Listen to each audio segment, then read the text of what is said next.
Hello, my name is Marco. I'm from the University of Applied Sciences, Austria. And we had a research project going on. Can anybody hear me?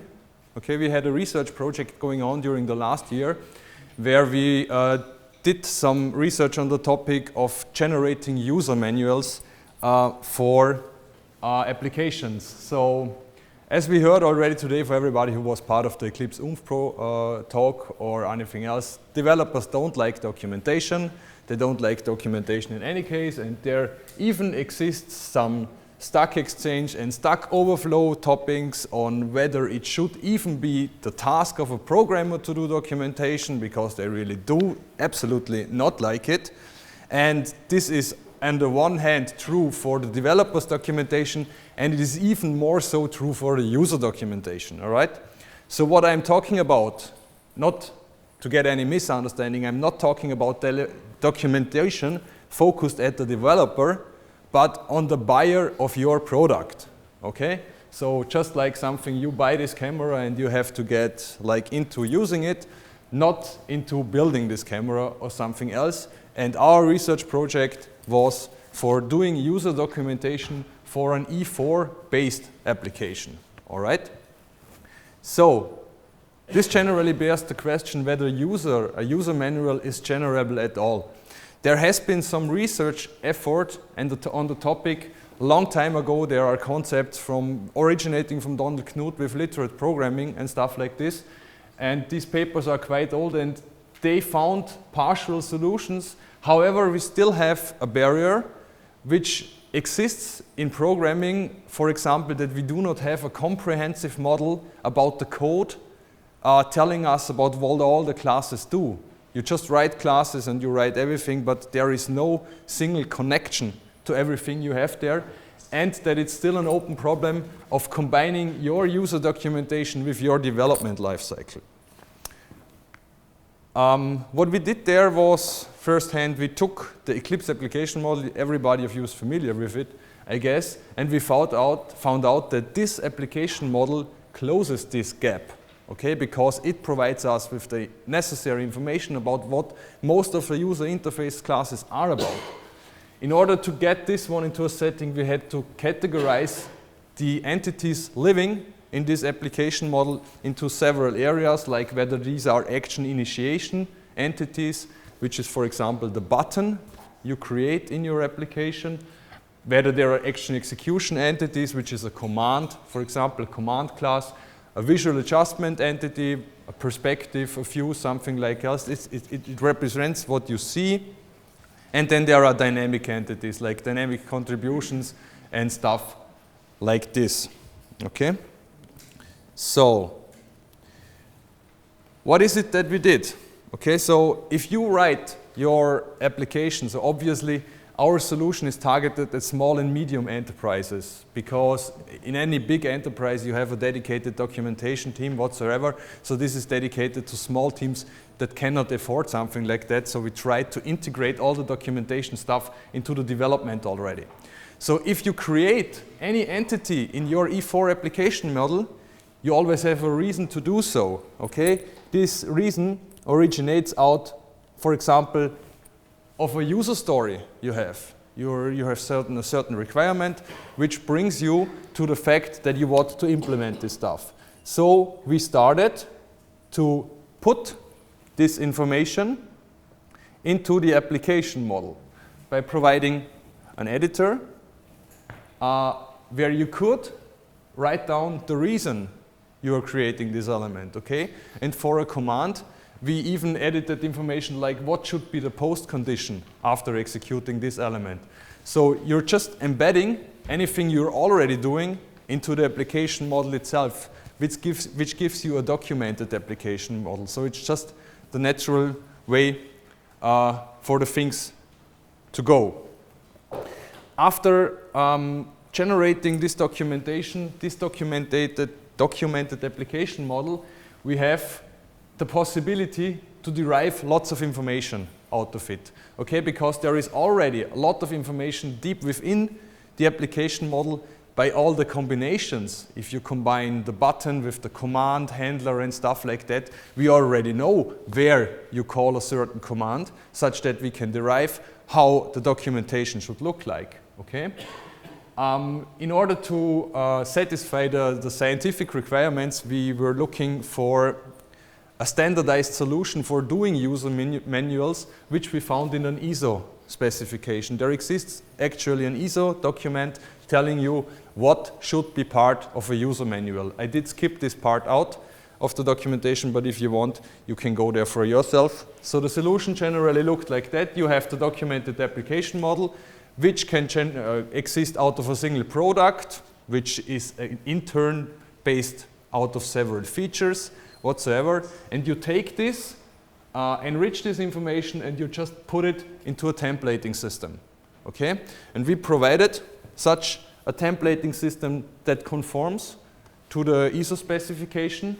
And what you see here is a documentation we generated for our sample application. We have written in the course of doing the project, which is basically an application for managing an Austrian pharmacy. Okay, so it's just there to resemble a subset of real functionality. So you can see that you would be quite like overwhelmed by the possibilities you have here. And the task was to do the development given the user stories in such a way that you have an application and you have the generated user documentation with it. And for example, creating a LaTeX output for it realized this documentation where you can see all the tasks that are available and even where they are executable from. And we also did create some descriptor where given the respective perspectives out of the E4, we already have like depiction images showing you which views are accessible and stuff like that. So you can already go a long way for having a pre-generated user documentation. It's far from being complete, but I resemble it's the same if you work with EMF, you get a lot of stuff generated, and what you don't need, you can throw away, okay? And the same thing is what we wanted to generate here. We also prepared some tutorials, and there is also a contribution tutorial in there, so we used Oomph because they were talking about this one today in order to lower the barrier for someone to get part of the project. And we found out about the following facts, or the outcome of the project was that user manual generation is possible, and with further work about 75% could be generated. It however seemed that nowadays nobody really reads like an old-fashioned user manual anymore, which is interesting because it brought us into a different direction. And whether you read it or not, it is still required to have a user manual if you want to have like a certification for certain parts, or if it's required by a customer to do so. Okay, so it proved to be not too bad. But I think the direction should go more into generating context related documentation, not a full-blown model. Our intention currently goes into doing like Pareto principle to find the most used function and functions and commands and provide documentation that goes very near to the user and go away from the user manual. So as said, the focus should be set on the embedded documentation or the focus documentation. I guess I was quite fast, but I deleted like 10 slides, which I could get back again. So if there are any questions. Yeah? So you mentioned that it generates, let's say, 70% of the documentation. Mm-hmm. How do you complete that, and how can you merge like the handwritten documentation with the generated one?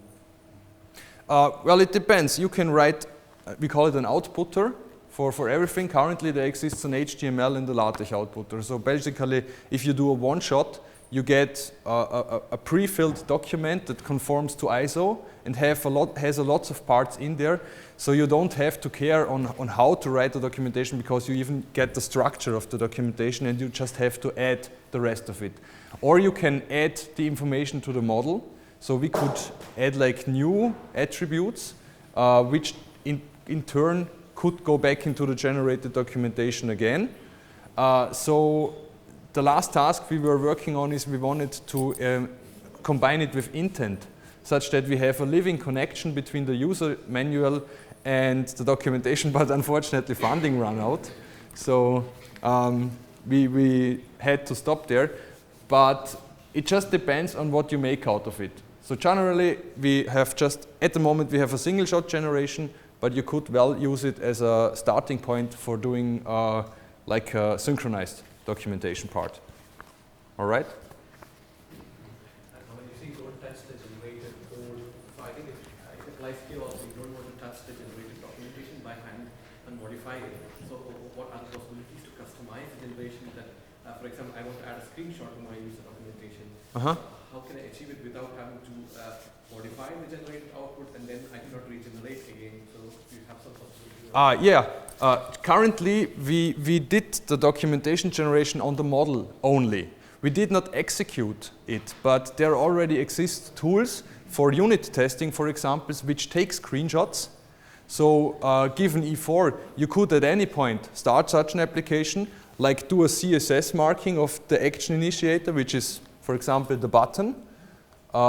You see here, for example, any button you have here or something else, and just do the description down there. So it would be possible to insert the newest or the freshest screenshot at any point. We just have not implemented it because there's the barrier from working on the model only to a living or a running product. Okay, so we are generating these perspective description images solely by information out of the application model at the moment, not by the running application. Okay? Yeah? Yeah, I think it's a work. My question is to this question of the images, because it's user manuals and images. You almost have always to put some kind of screenshot. So I think it's very important to integrate. But for example, on the E4 model, you have icons. Mm-hmm. On the advantage, Sorry, I did not. you have icons on the E4 model. Uh-huh. Do you take any advantage of those icons? Because you don't need to run the application to get the images.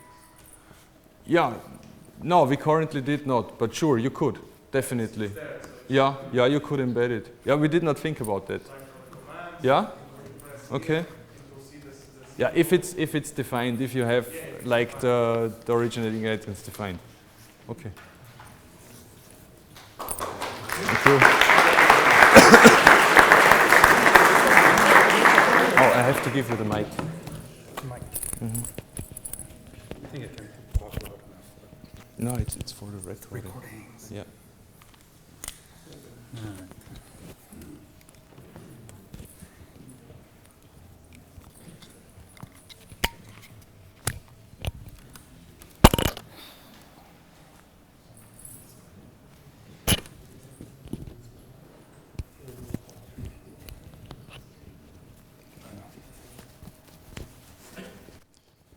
Okay, is this good? Yeah, good. Thanks, Marco. That was very interesting. And as a product manager, I can relate that documentation is very important. Thank you. At least my users think so. But I'm not going to be talking about documentation here. I'm going to be talking about modeling for real-time embedded application. And some of you might recognize the Papyrus name as a modeling tool. Well, what we're doing at Zilliqsoft is actually building the real-time embedded version of Papyrus. My name is Charles Rivet, and I'm Senior Product Manager at Zilliqsoft, and I've been playing with models since 1988. So I've got a bit of background in this, but I've got a lot of background also in this whole domain of modeling and embedded systems. One of the things that the Papyrus can do is it allows you to model, which is a good thing. And since this is a modeling symposium, I would have hoped that people would have agreed with me. But it's the end of the day, people are tired. And you know what's even best? Better than that, we can generate code out of models. Out of basic, pure model, we can generate C++. In this case, that's what I'm talking about, because to tell you the truth, there's not a lot of embedded Java. There is some, not a lot. And that's existing. So we can do that in Papyrus right now, and we generate structural code. But what would be even better than that, if I can get to it, is actually generate a running application. And that's what we intend to do with this project. There's a profile that's already in incubation with Papyrus, which is called UML-RT, so UML for real time. It is a subset of UML. It is based purely on UML and defines a certain paradigm to be used when modeling real-time applications.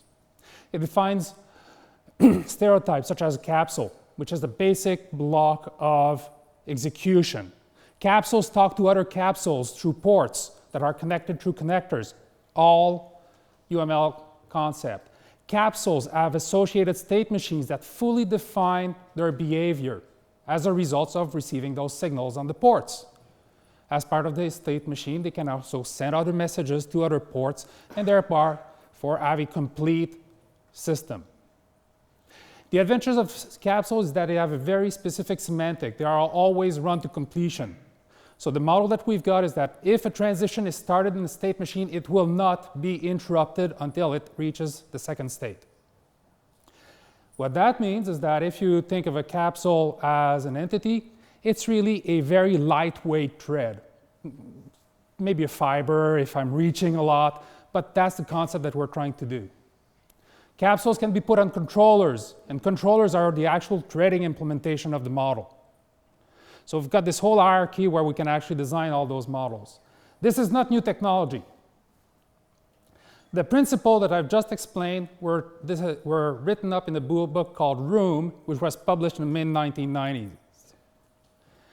Room evolved into UML-RT because, well, UML is everywhere. It's a unified modeling language, so we have to conform to it. So we actually built up that capability.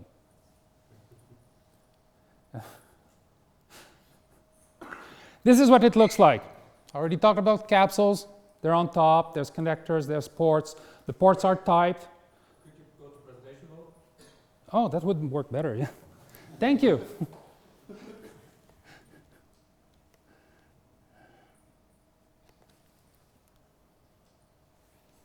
There.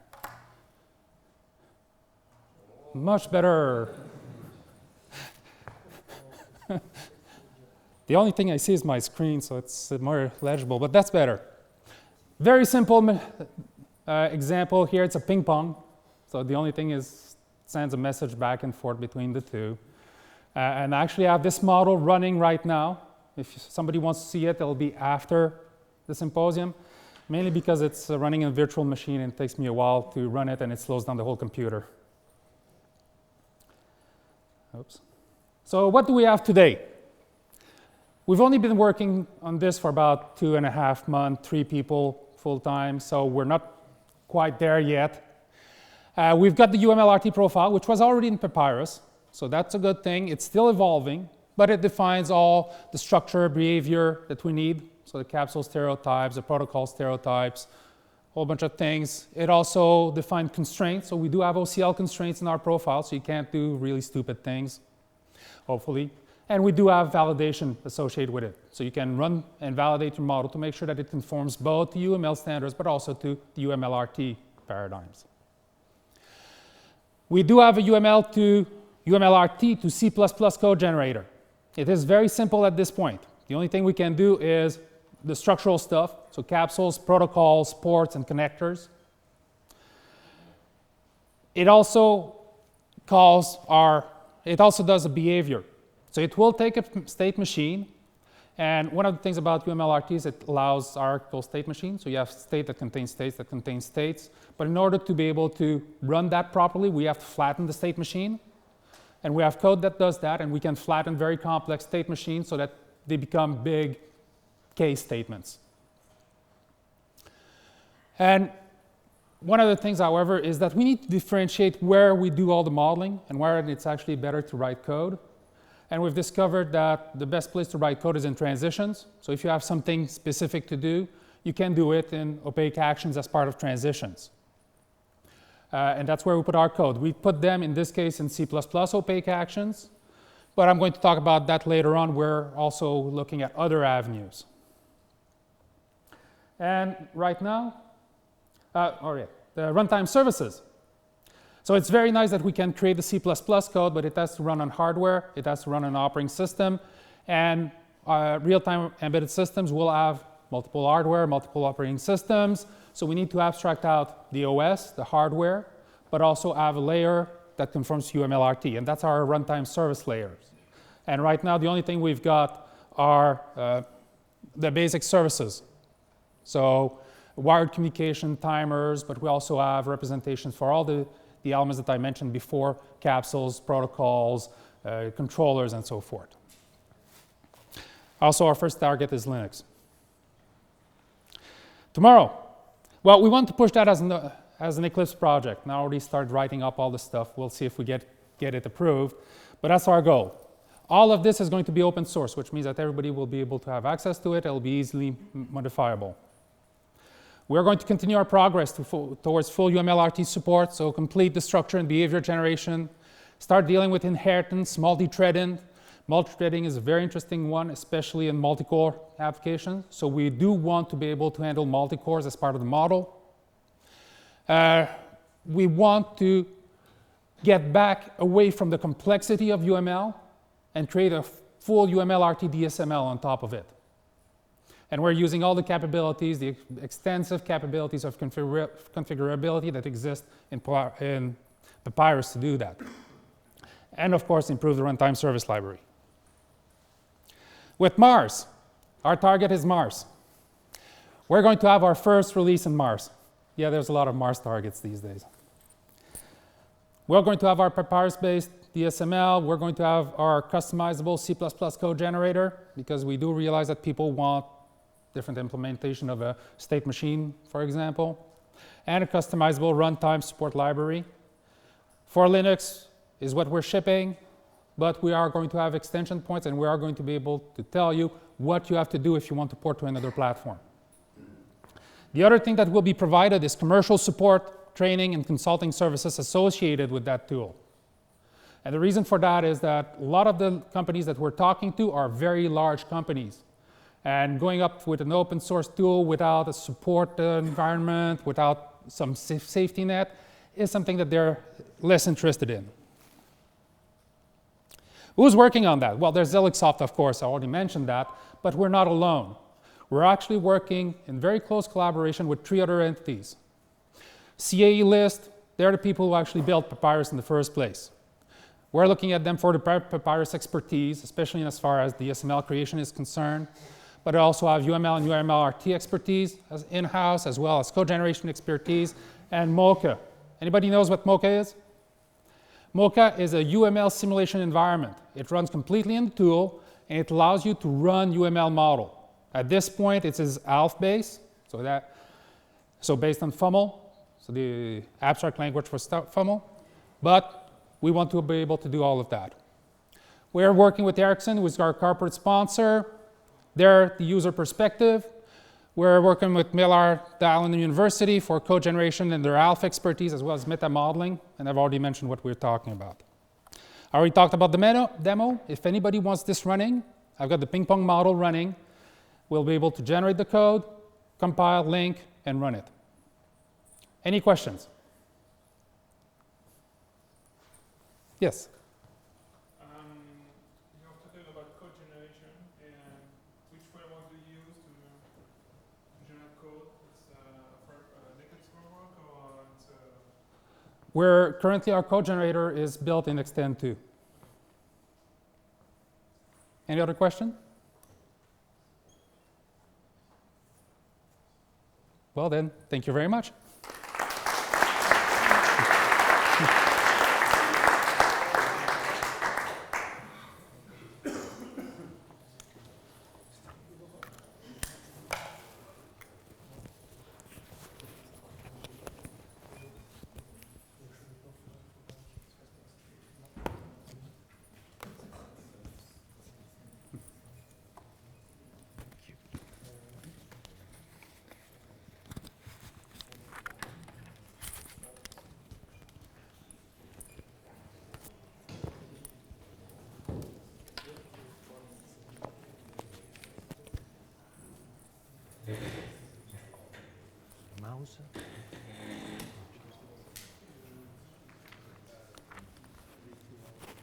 working? Sorry? Is it working? Okay. Hi, everyone. I'm Lorenzo Bettini. I'm a researcher at the University of Turin. And this is Tommaso De Sica from RCP Vision. And we are going to demo a little bit our framework EMF Parsley. EMF Parsley is an Eclipse project for building easily UI components based on EMF models. The main ingredients of Parsley are EMF Edit under the hood for its reflective capabilities. The idea is that we want to provide good defaults, but we also want you to be able to customize everything. But for customization, we use Google GUIS Dependency Injection Framework. So the idea is that you don't modify the components itself, but you inject custom implementations of specific aspects. And then we have a DSL for easily configuring and customizing Parsley components. Of course, you can use Java, but with the DSL, everything is much easier, and we generate Java code. The DSL is implemented in Xtext, so we have a rich IDE tooling, and with Xbase, so we have a Java-like expression language which is completely integrated with the Java type system. So these are just a few examples of the components we provide.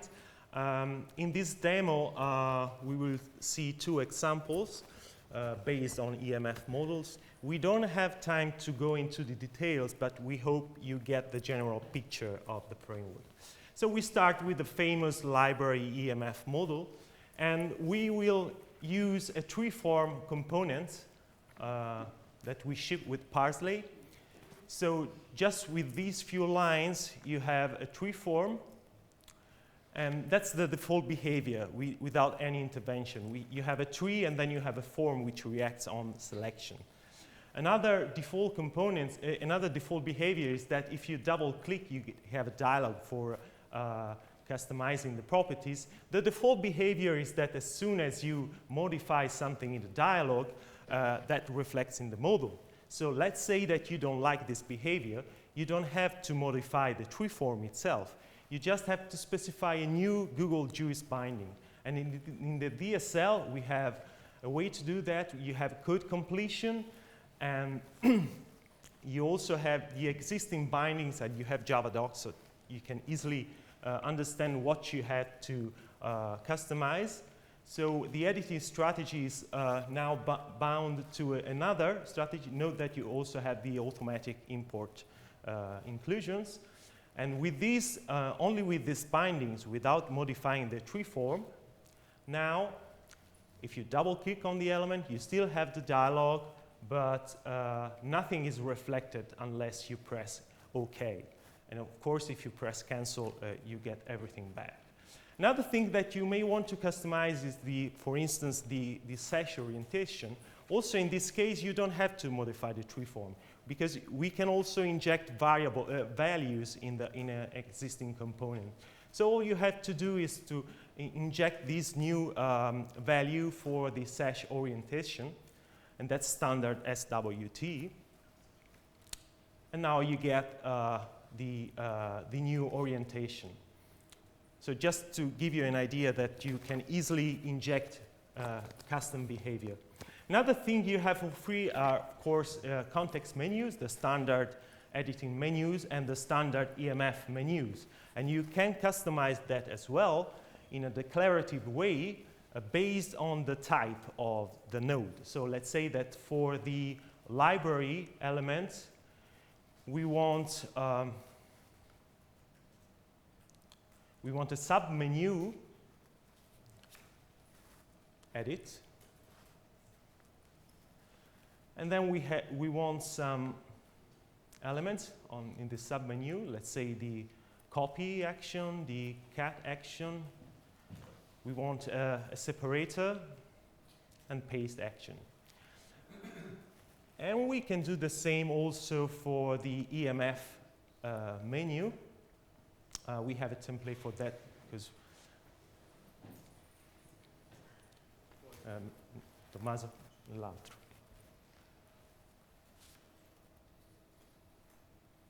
So you can do the same, for instance, for the library, you add an EMF action to add a new book. And that's only for the library node. All the other nodes will be untouched. So in this case, you see you have the submenu, and you have also the new voice. And of course, everything is integrated with the undo, redo stuff, if you do things like that. Okay, just another, if you go back to the, so everything here is statically type checked. So if you, for instance, specify writers, of course you get a type error because you try to add a book to a writer collection. Just another word, so as I said, we generate everything in DMF parsley gen directory. You should not touch that files because that will be regenerated. But if you want to write something in Java, you still do that in the source folder. We will not touch that. So let's now take another example. We have an EMF eCore model that models the workbench, the Eclipse workbench, so the workspace and the projects. We also have a background mechanism to keep the model synchronized with the Eclipse workbench. That's not really part of the demo. What we want to show is how to create a project explorer with Parsley. So now we start by using a tree view, a standard tree view. Again, that's already shipped with Parsley. And that's already working, but of course, the default behavior, we want to change it to default behavior. So that's what you get now for free. You see that's already synchronized with the Project Explorer. But let's start customizing these tree.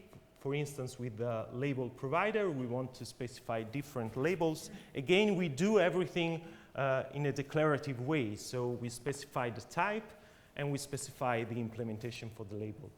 And again, you have all the content assist also for the Java features. So we can do that for the text, and we can do that also for the images. Again, we don't have time, so we have a template. I just want to show that you only need to specify the file names of the images. And you can also have conditionals. Again, that's XBase, so you have a Java-like language. So with this, again, we haven't modified the tree itself. We just inject custom implementations.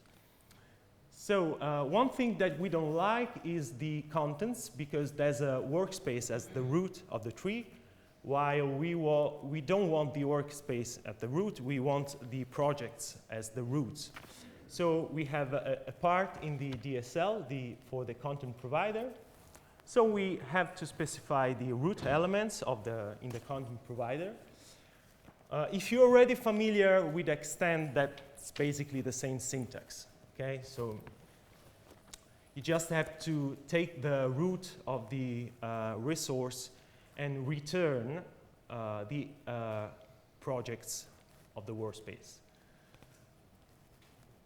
So in this case, the workspace will not be the root of the tree anymore, and you have the projects as the roots. Another thing that we want to customize is the node for the package. We want it to be flat, just like in Project Explorer. So we can specify a children section in the content provider, again, in a declarative way. So with this customization,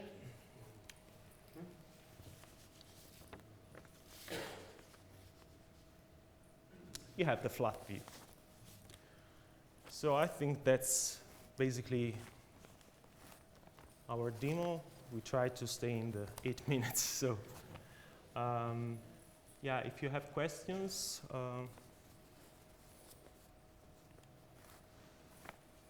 Yeah? Can you inject anything or only points which are designed to be injected? So the idea is that what we showed here are reference implementations, examples of components that you can use that you can implement with Parsley framework. If you want, you can implement your own components. All you have to do is to follow the injection principles And once you understand the injection principles, then you have to set up the things that you want others to be able to inject. But we already shipped some reference implementation, which are not only examples, they are already usable. The idea is then, if you want to use the framework at a deeper level, you only need to know the rules of the injection. And the good thing, I think, is that the DSL, so if you can go back to the bindings, in this case, so all these Java types are collected reflectively. So if you specify your own module with your own custom bindings, you already have the content assist for all the things. And most of all, you can also specify types which we hadn't foreseen. So in any case, you will have Google injection for your types.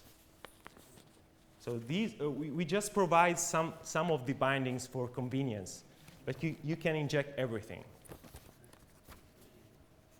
So EMF Basis is built on top of the EMF edit code. Yeah. So it won't work without, for example, No. Q, E4. No, sorry, I hadn't had time to explain that. So the idea is that we use EMF edit reflectively to build a good default. If you provide your own edit plugin, then we use that plugin.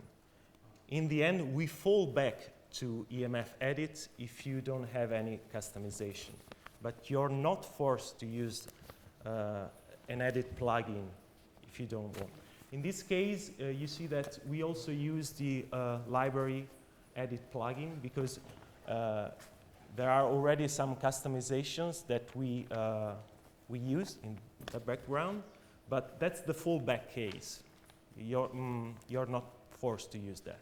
You can do everything with it's just that we started from an eCore model that already had an edit plugin.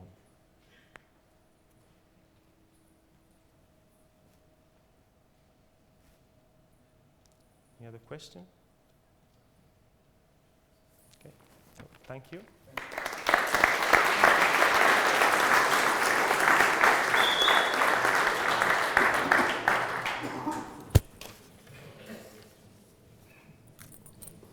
Okay, so I'll take it.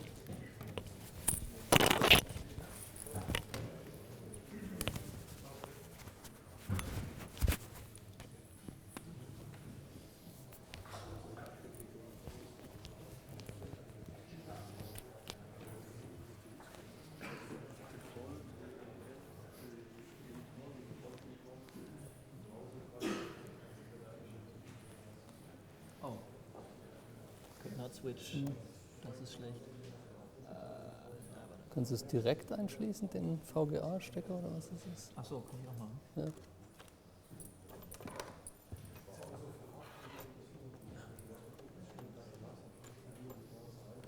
Muss er das von selber merken? Hm.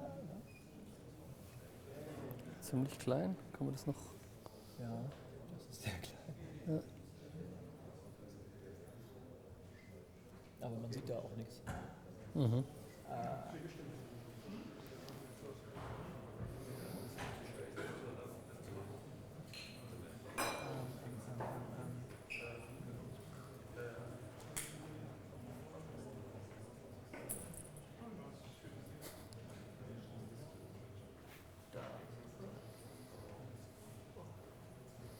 Jetzt noch F drücken und dann ist Fullscreen. Einfach F, genau. Okay, can you hear me? Yeah, it's okay. So this is the last session before the beer. So this is Marco Eilers from ITEMIS. My name is Klaus Birken, also from ITEMIS. We are talking about a little project named Xtendency, and this came out of an idea we had 2 months ago. And we discussed it one afternoon, and the next day we came in the office and Marco said, I have to show you something. And I also said, I have to show you something. And then we had 2 prototypes of this same idea. We merged it, put it on GitHub, and meanwhile we can make a demo about this. So it's a quite long title. So it's about developing generators and transformations out of input models. So how do we develop those models today? It's quite easy. So for us, we are using Extend a lot, and also maybe you do, like Charles before did with this UML-RT generator. So we are using Extend for building generators and transformations. And then you have some input models, some example input models, and write some code in your code generator and have some unit tests to start the generator, and then you look at the output and think about it hard and think what you expected and if it's the right thing, and then you change something and rerun the whole thing. So, and we had the idea to do this extendency project because we had some complicated generators, and then it's difficult to find the spot in the source code which is responsible for creating a certain output line. So, and then we wanted to implement something like this. So you're changing the input model, or you're changing your generator, and you get interactive feedback. So you have a nice little window where you can see the result immediately, and as soon as you change your generator, you get the update on the result. And this also works for not only for text output, but also for model output. And this is what we want to show you today. So I hand over to Marco, who will do the demo. Right. So, Should we hand it over? Okay. So. this.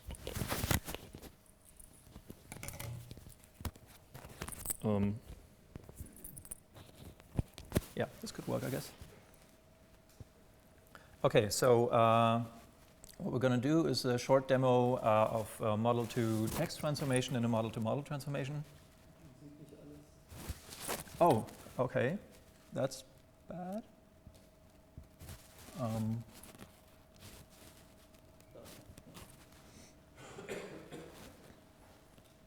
Okay, that'll have to do. We'll just use a very, very simple UML model as an input. So we have a model with 2 packages. Packages contain classes. Classes contain attributes, and in this case here, an operation.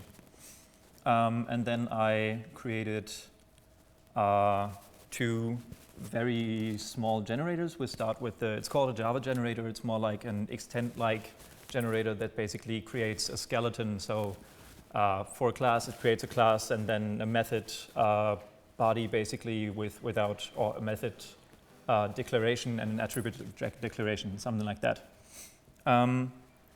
So this is the method that takes a package and then generates basically this. I hope you all kind of know extend syntax, rich string syntax for each class in the package. So what we want to do now is test this method interactively.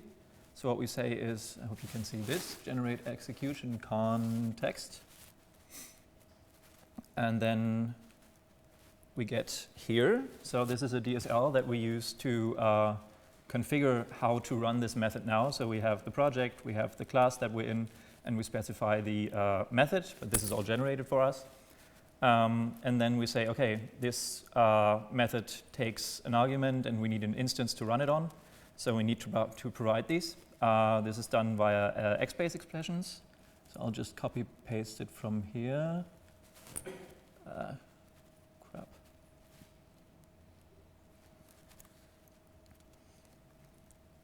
So this just loads the model that we've created here, obviously. And then we have different views that we can use. So this was a rich string method, so we want to see the rich string view. Now we say run this thing, and voila. What we see down here is what this method would generate if we were to run it on this input that we just specified.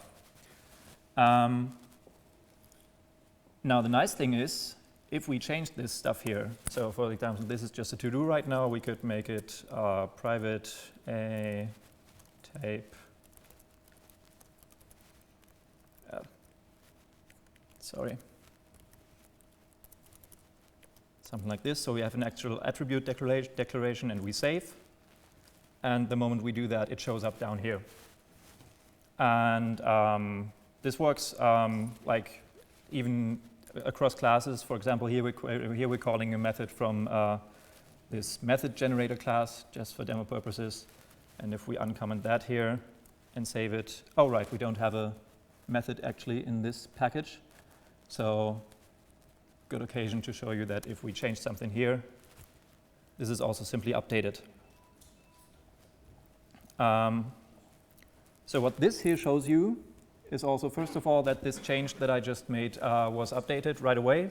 And second of all, that the rich string indentation is not quite perfect, from which you can see that this is not normal extend running. We're actually, we've implemented an extend interpreter, and this is, so this is the code is being interpreted, and down there you see the result.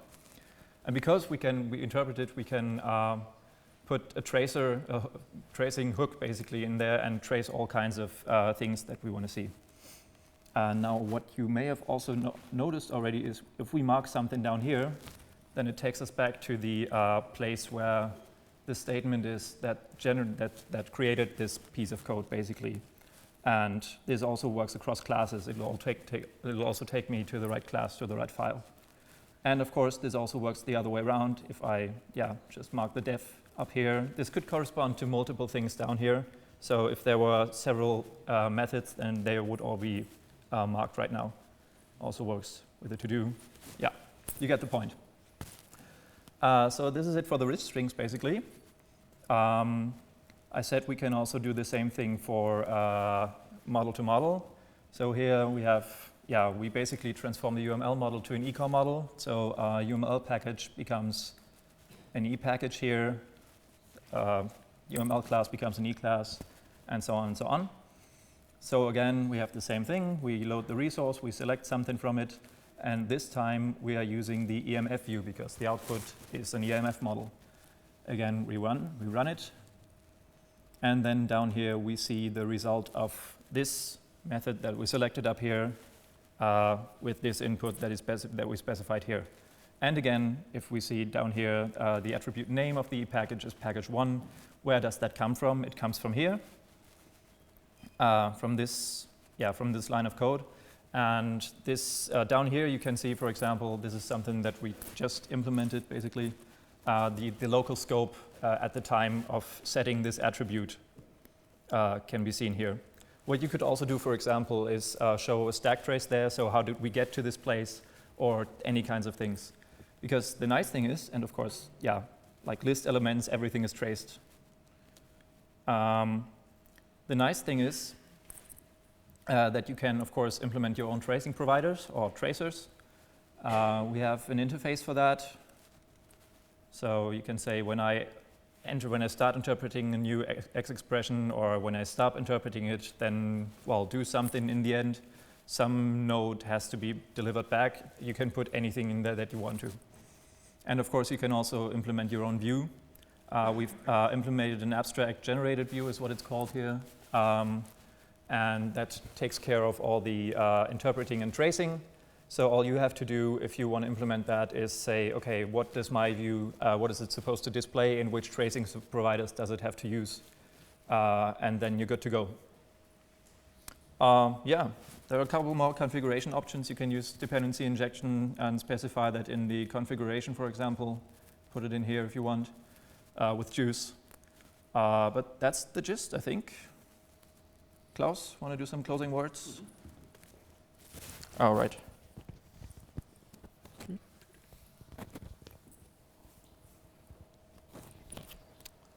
Okay, so final slide. So what we have shown today is a tool, Xtendency, which provides direct feedback for developers of generators and transformations. You can configure it easily. We provide a DSL for configuration. It can be extended and adapted. Marco showed the most important interfaces there, and it's available on GitHub. So the documentation is not that 100% complete. Maybe we should use this documentation generation tool. But if you want to, you can also join us and be a committer of the project. We still have a lot of ideas which what can be extended. For example, we are already collecting information about the element of the input model which was responsible for producing the output model, but we don't have a UI for it yet. So this could be done, for example, show the input model in the EMF tree view or something like this. Okay, thanks a lot for your attention.